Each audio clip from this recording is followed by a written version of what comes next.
풍요한 삶을 누리려면 제목으로 우리 은혜를 보겠습니다. 하나님을 떠난 세상의 가장 큰 특징이 하나 들자면, 하나님을 떠난 세상, 에덴의 축복을 상실한 세상의 가장 큰 특징이 무엇이냐면 결핍이란 단어로 설명할 수가 있겠습니다. 우리가 살아가는 세상에서 사람들에게 가장 필요한, 현실적으로 가장 필요한 것이 있다면 아마 두 가지겠죠. 하나는 돈이고 또 하나는 사랑일 건데, 여러분 우리가 살아가는 세상 어디나 한번 가보세요. 다 어디나 다 돈을 달라고 하지. 그죠? 돈을 달라고 하지 나에게 돈을 주려는 것은 거의 없습니다. 우리 일을 해보시면 알겠지만 정말 뼈 빠지게 일을 해야 겨우 나에게 돈이 오죠. 또 돈만 부족한 것이 아니라 우리가 세상에 정말 사랑도 부족하기 때문에 여러분 어디에 가나 사람들이 나의 관심 가지고 나를 사랑해달라고 하고 나를 섬겨달라고 하지, 정말 다른 사람을 향해서 내가 당신에게 관심 가지고 나를 섬기겠다, 다른 사람을 사랑하겠다 하는 곳은 많지 않습니다. 이유는 간단한 건데 우리 가운데 그런 사랑이 많지 않기 때문에 그렇죠. 돈도 많지 않고 사랑도 많지 않기 때문에 이렇게 사는 게 빡빡한 건데요. 그래서 우리가 살아가는 사람들의 삶이 그렇게 빡빡한 것입니다. 그러나 원래는 그러한 삶이 아니었죠. 오늘 창세기를 읽어보면 알겠지만 하나님의 창조한 세상에 정말 넘치는 풍요가 넘치는 땅 아닙니까? 여기 에덴 동산에서 에덴이라는 뜻이 뭐냐면 영어로 딜라이트라는 뜻인데 기쁨이란 뜻이에요. 기쁨, 환희 이런 뜻인데, 하나님께서 만드신 에덴 동산을 읽어보면 여기 보세요. 8절에 보면 하나님이 동방의 에덴에 동산을 창설하시고 지으신 사람을 거기 두시니라. 여호와 하나님이 그 땅에서 보기에 아름답고 먹기에 좋은 나무가 계시니 동산 가운데는 생명나무와 선악을 알게 하는 나무도 있더라. 그리고 16절에 보면 여호와 하나님이 그의 사람에게 명령하여 이르되 동산 각종 나무의 열매는 내가 임으로 먹지만 선악을 알게 하는 나무의 열매만은 먹지 마라. 그래서 하나님께서 만드신 에덴 동산이 축복이 뭐냐면 동산 각종 나무의 열매, 심지어 생명나무까지 포함해서 모든 열매를 마음껏 먹을 수 있기 때문에 이 에덴 동산에서 제일 먼저 없는 고통이 무엇이냐면 이 먹고 살기 위해서 수고하는 고통이 없었어요. 여기 나오는 모든 열매를 먹고 또 그리고 때때로 생명나무의 열매를 마음껏 먹을 수 있기 때문에 생로병사의 고통이 없이 또 먹고 사는 수고도 없이 정말 이 불멸의 삶을 사는 그런 천국이었습니다. 그래서 에덴은 정의를 하자면 기쁨의 땅이라는 것인데, 얘기하는 것처럼 생로병사의 고통이나 먹고 사는 수고로움이 없는 정말 하나님의 은혜와 풍요가 넘치는 천국의 삶인데요. 근데 이런 축복이 오늘 보면은 우리 결정적인 17절의 단어가 있죠. 네가 선악과를 먹는 날에는 정령 죽으리라고 했는데, 이어지는 3장에 보면 인간이 선악과를 먹음으로써 이 모든 축복을 잃어버리게 되었죠. 하나님께서 선악과를 네가 먹는 날에는 반드시 죽을 거라고 했는데, 선악과를 먹은 인간에게 내린 형벌이 있습니다. 그것이 무엇이냐면 말씀한 경고대로 19절에 마지막에 보면 네가 흙으로 돌아갈 때까지 얼굴에 땀이 흘려야 먹을 것이며 너는 흙이니 흙으로 돌아갈 것이니라. 모든 사람에게 내린 형벌이 무엇이냐면 흙에서 태어났기 때문에 흙으로 돌아가는 죽음을 주셨고, 또 하나 이 얼굴에 땀이 흘러야, 여기 17절에 보면 뭐라고 했어요? 땅은 너로 말미암아 저주를 받고 너는 평생에 수고하여 그 소산을 먹으리라. 우리가 이 범죄하기 전에는 에덴 동산에서 각종 나무의 실과가 저절로 나서 마음껏 실과를 먹을 수 있었는데, 이제는 그 죄로 인해서 땅이 저주를 받아서 평생에 수고하여야 그 소산을 먹을 수 있게 되는 그런 어려운 수고하는 인생을 살게 되었습니다. 그래서 오늘 수많은 사람들이 정말 애쓰며 수고하지만 그러나 흙으로 돌아가는 그런 인생이 된 것이 바로 이 아담의 범죄의 결과인데요. 근데 오늘 이 창세기 3장 15절에 보면 여러분 창세기 3장 15절 한번 같이 한번 읽어볼까요? 창세기 3장 15절입니다. 한번 읽어보겠습니다. 시작. 내가 너로 여자가 원수가 되게 하고 내 후손도 여자의 후손과 원수가 되게 하니 여자의 후손은 내 머리를 상하게 할 것이요 너는 그의 발꿈치를 상하게 할 것이니라. 인간이 이렇게 범죄했지만 하나님께서 이 3장 15절 말씀을 우리 신학적인 용어로 뭐라고 하냐면 원시복음이라고 합니다. 원시복음이라고 하는데 처음에 하나님께서 주신 복음이라는 뜻인데, 여기서 여자의 후손은 예수님을 말하고 원수는 뱀으로 상징되는 사단을 말하는데, 여자의 후손이 네 머리를 상하게 한다는 것은 여자의 후손으로 오신 예수 그리스도가 오셔서 십자가에 죽고 부활하심으로 죄와 사단의 권세를 완전히 패배시키는 것을 말합니다. 그래서 결정적인 사단에게 타격을 가하고 승리하신 것을 말하고, 너는 그 발꿈치를 상하게 한단 말은 예수님이 십자가의 죽임을 당하는 그런 얘기를 얘기하는데, 어쨌든 간에 이 3장 15절의 예언대로 예수님께서 오셔서 이 아담의 죄로 인해서 정말 우리 범죄한 모든 사람들의 죄값을 치러주시고 부활하심으로 말미암아 우리에게 새로운 이 에덴의 축복을 회복시켜 주셨는데요. 그리고 우리 가운데 부활하셔서 이제 성령 하나님을 보내어 주시고, 예수님이 부활하셔서 우리에게 성령 하나님을 보내어 주셔서 이제 성령의 인도를 받는 삶, 그 받는 삶을 살아갈 때 에덴의 이 놀라운 은혜와 축복을 회복시켜 주는 삶을 살아가게 하십니다. 그래서 우리가 예수님 믿는다는 것은 엄청난 축복인 것입니다. 물론 우리가 죄 많은 세상에서 때론 고난도 당하기는 하지만 예수 그리스도 안에서 성령의 인도를 받고 순종하는 삶을 살아갈 때 에덴에서 약속했던 그 놀라운 풍요와 축복이 정말 주어지는 그런 인생을 살게 되는데요. 그래서 우리는 이제 하나님의 은혜와 축복 속에 살아가는 존재인데, 여기서 핵심적인 게 무엇이냐면, 여러분, 우리가 예수님이 오시고 나서 성령의 인도를 받는 건데 핵심이 뭐냐면 성령의 인도를 받는 삶, 좀 더 구체적으로 얘기하면 하나님의 말씀에 따라 사는 삶이 가장 중요합니다. 이게 아주 제 축복의 핵심인데요. 여러분이 왜 이 2장에 다시 한번 살펴보면 17절에 뭐라고 했어요? 그 인간의 축복을 뺏긴 이유가 뭡니까? 선악을 알게 하는 나무의 실과는 먹지 말라고 했는데 그 나무의 실과를 먹어버렸죠. 그래서 인간이 정말 모든 축복을 빼앗긴 이유가 뭐냐면 이 하나님의 말씀에 불순종했기 때문인데요. 근데 예수님을 받아들이고 또 성령의 인도를 따라서 하나님의 말씀에 순종하는 삶을 살아갈 때 이 에덴의 저주에서 해방되어서 하나님이 주시는 축복 속에 살게 되는데, 여러분, 불순종이 저주를 불러왔다면 순종이 축복을 불러왔죠. 예수님의 순종이 축복을 불러온 것처럼 우리가 예수 그리스도 안에서 성령의 인도를 따라서 하나님의 말씀에 순종하는 삶을 살아갈 때 하나님이 주시는 축복 속에 살게 됩니다. 다시 말하면 에덴의 축복과 은혜를 회복하게 되는 삶을 살게 돼요. 우리가 지난주에 이 말씀 한번 배웠지 않습니까? 지난주에 우리가 아마 기억하실 거예요. 사람이 흑암과 사망의 그늘에 앉으며 공고와 제사들의 매임은 하나님의 말씀을 거역하며 지존자의 뜻을 멸시합니다. 그래서 우리가 정말 인생의 많은 고통이나 광야의 시련 속에 지나가는 이유가, 정말 고난받는 이유가 하나님의 말씀을 거역하기 때문인 것을 기억하고 하나님의 말씀을 지켜 행할 때 하나님 에덴의 축복을 회복하게 되는데요. 근데 우리가 여기서 아담의 불순종이 저주를 불러왔다면 예수 그리스도의 순종과 그를 따르는 우리의 하나님의 말씀에 대한 순종이 에덴의 축복을 불러온다고 말씀드리고 있는데, 여러분, 불순종이 저주를 불러왔다면 순종이 축복을 불러오는 거죠. 근데 불행히도 우리가 성령 안에서 새롭게 살아가고 또 순종할 수 있는 힘을 입었지만, 그런데 우리에게 가장 큰 맹점은 뭐냐면 우리가 불순종에 길들여져 있다는 것입니다.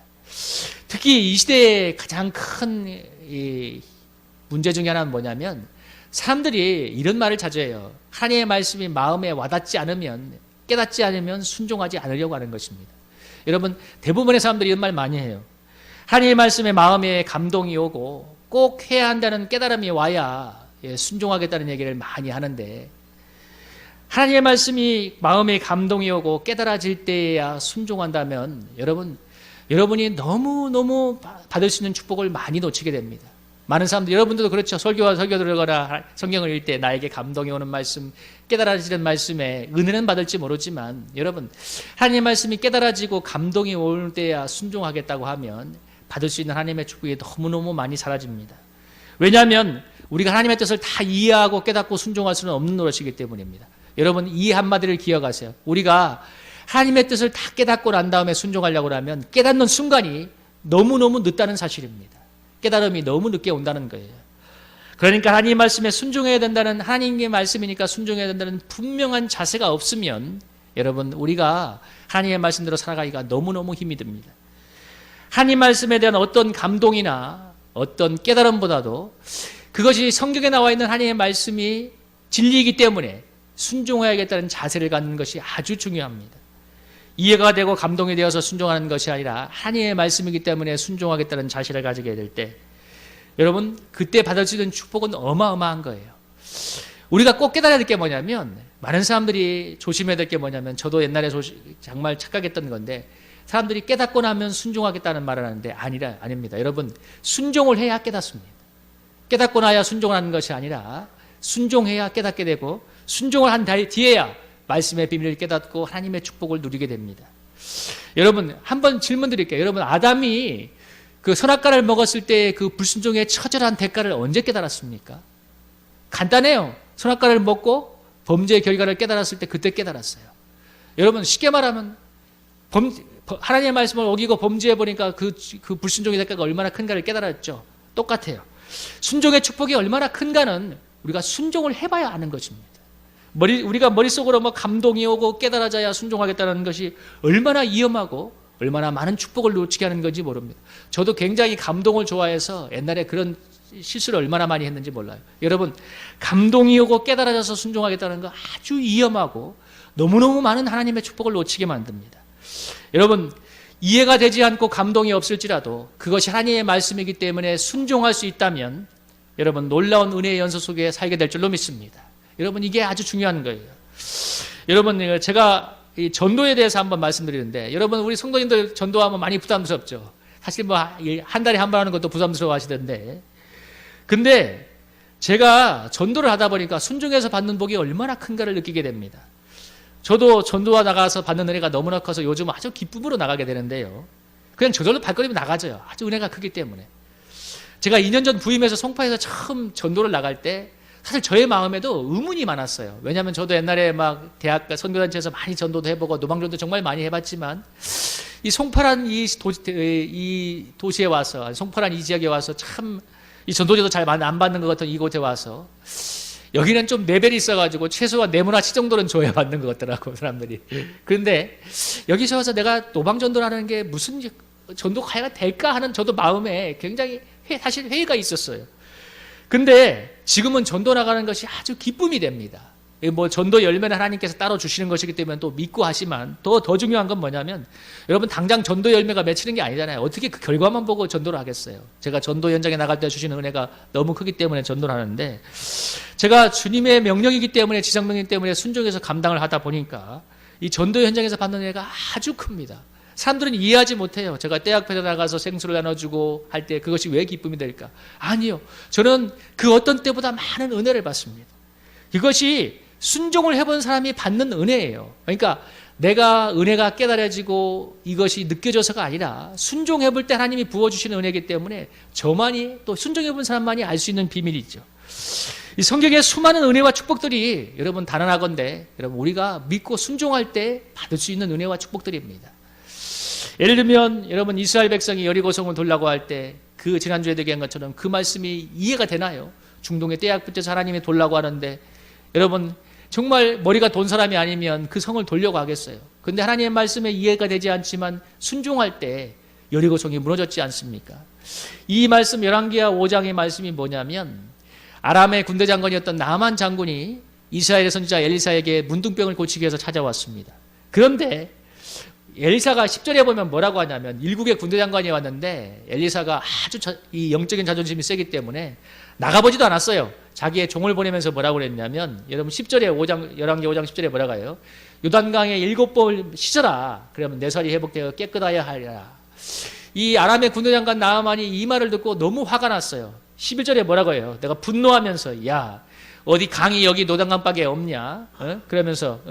그러면서 다메섹에 얼마나 좋은 강물이 많는데 내가 거기 가서 몸을 씻으면 깨끗하게 될 것이다 하면서 몸을 돌려서 12절에 분노하며 떠나려고 하니까 13장에 그의 종들이 말리죠.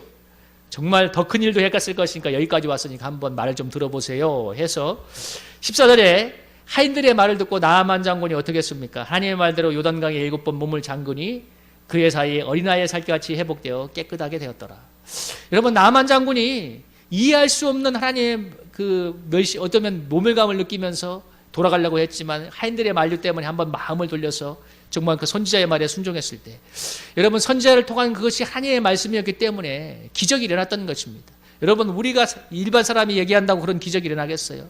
하나님의 종인 엘리사가 하나님의 영광을 나타내기 위해서 그렇게 얘기하고 그 말에 순종하니까 여러분 기적이 일어났던 것이죠. 또 대표적인 것이 요한복음 2장에 있는 기적들인데 여러분 이 사건이 유명하잖아요. 이 포도주가 떨어진 사건 아닙니까? 3절에 보면 포도주가 떨어졌는데 예수님이 두 가지 이해할 수 없는 명령을 내리는데 하나는 뭐냐면 돌랑아리 6개에다가 맹물을 채우라는 것이었고 8절에 보면 더 예수님이 어처구니 없는 명령을 내리는데 이 맹물을 떠다가 연회장에게 갖다 주라는 것이었습니다. 여러분 한번 생각해 보세요. 우리가 아무리 술 취한 사람이라도, 여러분 술 취한 사람에도 포도주하고 맹물을 구분하지 못하겠어요. 여러분 한번 상상을 해봐요. 타인들도 생각이 있는데 주전자에다가 아니면 술병에다가 맹물을 담아가지고 갖다 줬을 때 정말 여러분 그 순간에 그게 그냥 맹물이었으면 그 난리가 나지 않겠어요? 잔치상이. 근데 예수님이 시켰어요. 맹물을 갖다가. 그러니까 타인들이 이렇게 이 술병에다가 물을 떠갈 때는 맹물을 떠갔단 말이에요. 맹물을 떠다가 이제 잔치상에 올려놨는데 중요한 것은 그 사이에 맹물이 포도주가 되었다는 것입니다. 여러분 이해할 수 없는 명령이지만 주님의 명령에 따를 때 물이 포도주가 되는 기적의 역사가 일어나죠. 여러분 우리는 꼭 기억해야 될 게 뭐냐면 성경의 수많은 역사들이 인간이 이해할 수 없는 이성을 초월하는 하나님의 역사에 대한 믿음과 순종 때문에 일어났다는 사실이고, 우리가 꼭 알아야 될 게 뭐냐면 이해하고 납득되어서 순종하는 것이 아니라 하나님의 말씀이기 때문에 순종한다는 자세가 얼마나 중요한지를 깨달아야 됩니다. 여러분 우리 요한복음 2장에 이 사건이 이해가 되나요? 어떻게 맹물을 떠다주라고 그래요? 말도 안 되는 얘기잖아요. 여러분 요단강에 물을 닫는다고 이 문둥병이 낫나요? 말도 안 되는 얘기인데 하나님의 말씀이기 때문에 순종할 때 일어나는 일인데, 내 마음에 감동이 오고 다 깨달아져서 여러분 순종한다면, 여러분 제가 여러분한테 말씀드릴 수 있지만 주님 앞에 가는 그날까지 저나 여러분이나 만약에 다 감동이 오고 깨달아져서 순종한다면 주님 앞에 그날까지 받을 수 있는 은혜의 축복은 정말 거의 없을 것입니다. 순종한 다음에 깨닫는 영적인 은혜와 비밀이 너무너무 많습니다. 여러분 순종한 뒤에 받는 은혜가 너무 순종한 다음에 깨닫는 것이고 순종한 다음에 은혜가 임하는 것입니다. 불순종한 뒤에 받는 징계는 너무 무섭다는 사실을 기억해야 돼요. 여러분 아담의 불순종의 대가를 오늘 한번 생각해 보십시오. 오늘 아담의 불순종의 대가를 생각해 보면서 반대로 우리가 하나님의 순종함으로 풍요를 누릴 수 있다는 것을 배우고 있는데, 그래서 무디가 순종이 하나님을 배우는 가장 좋은 학교라고 얘기했습니다.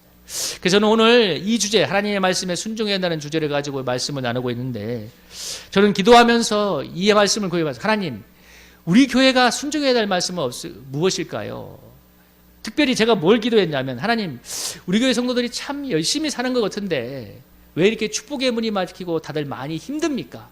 제가 이걸 가지고 기도했는데 하나님께서 저에게 한 가지 말씀을 들려주셨습니다. 새벽 기도할 때 참 하나님께서 주신 말씀이었는데, 여러분 학개서 1장 3절에서 11절 말씀인데 여러분 한 절씩 한번 읽어봐요. 제가 마음에 저에게 응답으로 주셨던 말씀인데, 제가 하나님 우리 성도들의 삶이 왜 축복의 문이 잘 열리지 않고 이렇게 힘듭니까? 질문에 대해서 하나님께서 주었던 말씀인데, 우리 1장 3절부터 11절까지 한 절씩 읽어보겠습니다. 여호와의 말씀이 선지자 학개에게 임하여 이르시되,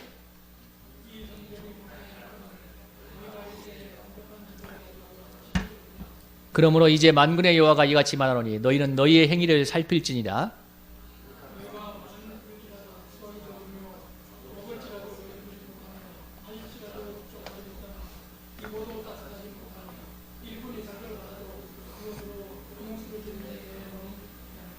만군의 여호와가 말하노니 너희는 자기의 행위를 살필지니라.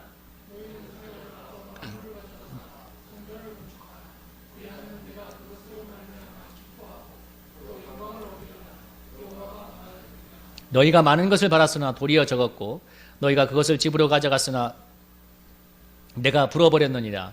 나 만군의 여호와가 말하노라. 이것이 무슨 까닭이라. 내 집을 항파했을 때 너희는 각각 자기의 집을 짓기 위하여 빨랐습니다. 그럼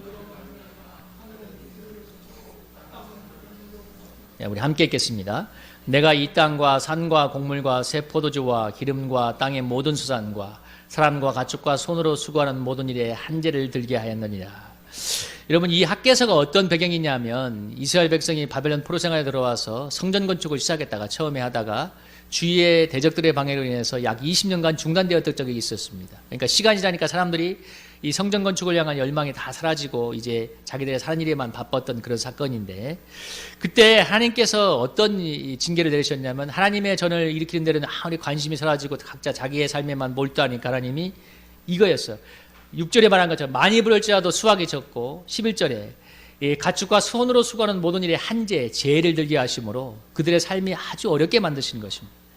그러니까 아무리 열심히 살아도 삶이 나아지지 않는 거예요. 이 하나님의 일에 대해서, 하나님께 대해서 무관심하고 전혀 자기들, 여기 보면 4절에 판벽한 집이 말하면 넓고 평평한 집을 말합니다. 그러니까 하나님의 전은 완전히 황폐해 있는데 판벽한 집에 거주하니 오르냐, 하나님께서 책망하는 장면인데, 그러니까 이스라엘 백성이 하나님의 전을 다시 건축하는 일에는 완전히 이제 하나님의 일에는 무관심한 채 자기들의 삶에 몰두할 때 하나님께서 그들의 삶의 수고에 대해서 정말 많이 심어도 적게 거두게 하시고 그 다음에 모든 수고하는 일에 지혜가 들게 하시는데요.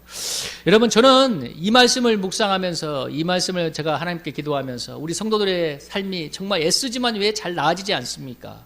하나님께 제게 주었던 응답이었어요. 뭐냐면 우리 성도님들이 한마디로 얘기하면 하나님께 무관심하기 때문에 그래요. 하나님께 무관심하기 때문에. 여러분 뭐라고 했어요? 나 만군의 여호와가 라라. 9절에 봐요.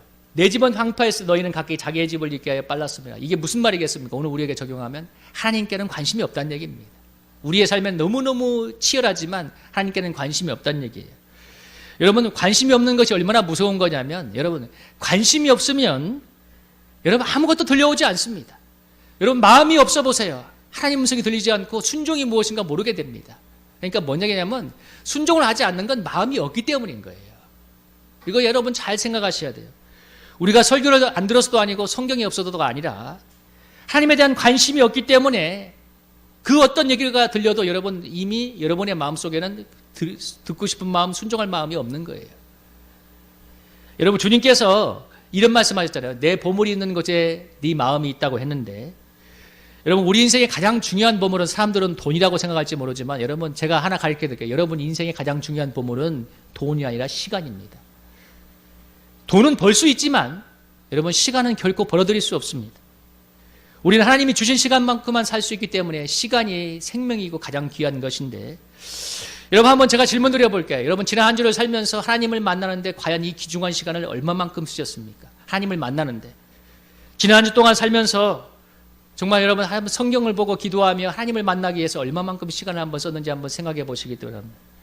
만약 성경도 한 장도 안 읽고 기도도 거의 하지 않는다, 사실 여러분 하나님을 사랑하지 않는 거예요. 여러분, 먹고 살게 사는 게 피곤해서? 아니요. 사실은 마음이 없어서입니다. 아무리 힘들어도 사람이 해야 될 것은 하는 것처럼, 여러분 밥은 먹고 잠은 자는 것처럼 우리 그리스도인에게 말씀과 기도가 얼마나 중요한가를 안다면 여러분 그렇게 하진 않겠죠.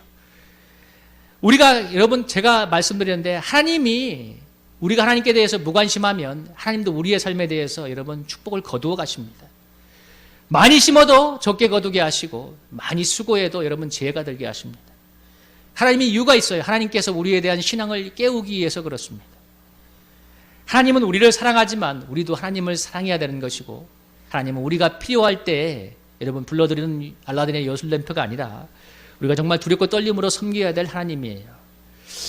우리 그리스도인이 주님 안에 있지만 하나님이 주시는 풍요를 누리지 못하는 이유는 너무나 분명합니다.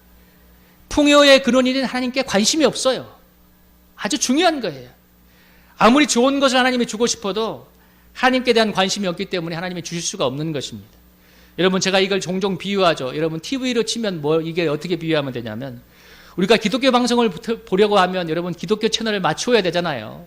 근데 여러분, 이렇게 비유할 수 있어요. 기독교 방송을 봐야 되는데 드라마나 뉴스 채널을 틀어놨어. 그럼 아무리 기독교 방송을 듣고 싶어도 여러분 드라마나 뉴스가 나오는 것입니다. 하나님이 여러분에게 아무리 사랑과 축복을 보내주고 풍요한 삶을 누리게 하고 축복에 걸고 싶어도 우리의 관심이 다른 데가 있으면 여러분 하나님의 은혜와 축복이 오지 못하는 거예요. 하나님이 줄 수 없는 거예요. 여러분의 관심이 다른 데 있기 때문에 엄청난 축복이 여러분 그냥 들리는 하나의 관용어가 되는 것입니다. 저는 여러분들이 정말 겨우겨우 빠듯한 인생이 아니라 정말 영육간에 넘치는 풍요한 인생에 간증하는 사람이 되기를 원하는데, 그러려면 여러분 우리의 관심을 바꿔야 됩니다. 하나님께 관심을 돌리는 구체적인 방법이 여러분 말씀 보고 기도하는 건데요. 아주 간단해요. 하나님께 관심 가지는 것은 하나님께 시간을 드리는 것입니다. 그래서 우리 교회가 이제부터 말씀을 좀 보도록 독려할 생각인데, 여러분 저 뒤를 한번 보세요. 저 뒤를 한번 게시판을 한번 보시면 저기 세계전도 옆에 저 A3G로 성경 읽기표를, 진도표를 제가 만들어 놨어요. 저기에 50장 단위로 이렇게 칠을 하도록 해놨는데, 여러분의 이름, 저희 이름부터 시작했고 여러분의 이름 하나도 빼놓지 않고 있으니까 여러분은 다 오늘부터 읽으세요.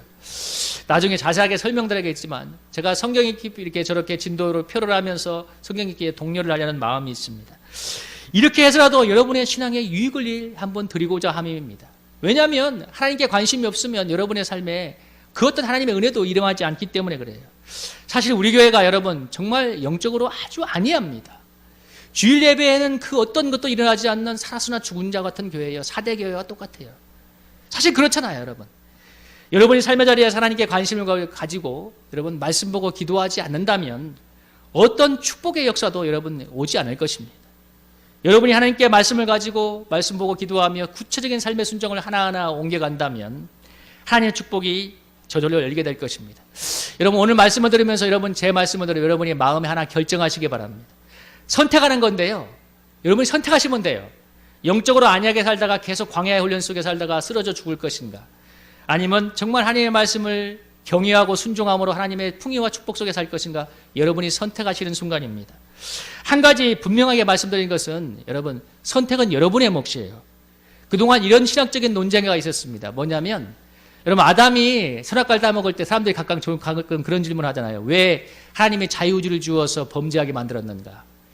이거에 대해서 의문을 제기하는데 하나님은 우리 스스로의 운명을 설득할 수 있을 정도로 그렇게 우리의 존재를 고등으로 지었습니다. 하나님의 말씀에 맹종하는 존재가 아니라 자율적인 판단을 가지고 순종하도록 했는데, 여러분 아담과 하와가 범죄할 때 물론 하나님과 될 것이라는 탐욕 때문에 범죄했는데, 여러분 하나님이 어떻게 했냐면 선악과를 막는 그 순간에 말리지 않았어요. 이것을 먹으면 죽는다는 걸 알지만 하나님이 말리지 않았어요. 인간의 자유를 그만큼 존중하시기 때문입니다. 하나님은 우리가 순종하지 않는다고 해도 여러분 제가 단언하건대 절대로 강요하지 않습니다. 제가 이렇게 말씀하지만 하나님은 저 여러분에게 절대로 강요하지 않아요. 그만큼 우리를 순종하지만 그러나 불순종한 몫은 우리의 책임이라는 것을 기억하시기 바랍니다. 예수 그리스도가 주시는 모든 풍요는 다 하나의 그냥 성경의 말씀일 뿐이고 하나님의 징계의 연속인 거예요. 여러분 우리가 스스로 하나님을 찾을 수 없기 때문에 예수님을 보내어 주셨잖아요. 그리고 예수님이 오셔서 우리의 구원에 필요한 모든 것을 다 이루어 주셨고 이제 믿기만 하라고 하시면서 이제 에덴의 축복을 우리 예수님을 구주로 모시고 성령의 인도를 받으면서 하나님 말씀에 순종할 때 부어주고자 합니다. 순종으로 열매 맺는 인생이 되게 하시는 거죠. 우리가 예수님을 받아들이는 순간 여러분이 오늘 가시기 전에 이 말씀을 꼭 마음에 새기고 가세요. 우리가 예수님을 받아들이는 순간 영적인 변화가 분명히 일어나는데 이건 내가 믿음으로 택하는 것입니다. 그건 뭐냐면 불순종하던 옛사람이 죽었고 순종하는 이 예수의 새 사람이 내가 덧입게 되었다는 것입니다. 그래서 내가 이 예수의 새 사람을 선택하면 여러분 우리가 순종할 수 있습니다. 우리가 거듭난 사람의 의지는 가장 강력한 것인데 우리가 어떤 어려움이 와도 여러분 순종할 수 있도록 만들어줍니다. 그래서 궁극적으로 축복으로 이루어지는데요. 그래서 우리가 오늘 이 시간부터는 여러분이 연약하다는 말을 하지 마시고 선택이라는 사실을 기억하셔야 됩니다. 내 안에 예수 그리스도와 성령이 와 계시기 때문에 여러분 내가 순종하겠다고 예수님을 선택하면 성령이 도와주셔서 우리를 순종과 축복의 길로 인도해 주십니다. 오늘 말씀을 하면서 이렇게 얘기했죠. 하나님께서 이스라엘 백성의 삶에 재해를 내리신 것이 그들이 하나님께 대한 무관심이듯이 하나님께서 우리의 삶에 그 수고함에도 별로 소득이 없게 하시는 것이 하나님께 대한 관심이었기 때문이라고 얘기했는데요. 우리가 여러분 구체적인 삶의 적용을 통해서 여러분 오늘 말씀 보고 기도하는 데부터 여러분 하나님께 대한 관심에서부터 여러분이 축복이 새롭게 시작한다는 사실을 기억하시기 바랍니다. 여러분 말씀 보고 기도하는 이 권면이 오늘 이 시간 마음에 깨달아져서가 아니라 주님의 명령이기 때문에 순종한다면 놀라운 은혜와 축복을 받게 될 것입니다. 우리 사랑하는 우리 성도님들 이 말씀이 감동이 될지 어쩔지 모르겠습니다. 그것이 중요한 것이 아니라 그것이 주님의 뜻이기 때문에 순종하여서 여러분 정말 놀라운 에덴의 축복을 간증하는 저와 여러분이 되기를 주의 이름으로 축복합니다. 우리 이 말씀을 한번 기억하면서 기도하기 원합니다. 여러분이 이렇게 한번 기도합시다. 이 말씀을 기억하면서 우리 오늘 말씀의 핵심이 이거잖아요. 아담의 불순종이 저주와 죽음을 가져왔다면 예수 그리스도의 순종이 에덴의 축복을 불러왔던 것처럼 우리가 예수 안에서 하나님 말씀에 순종하는 삶이 놀라운 축복을 회복해 주는데 여러분 오늘 말씀의 마지막 도전처럼 우리가 말씀과 기도로 다시 무장해서 하나님께 대한 사랑과 관심을 회복함으로써 우리 삶에 하나님이 주시는 은혜와 축복이 넘쳐 흐르게 하옵소서. 한번 주여 청하고 한번 적용하면서 간절하게 기도하게 하겠습니다.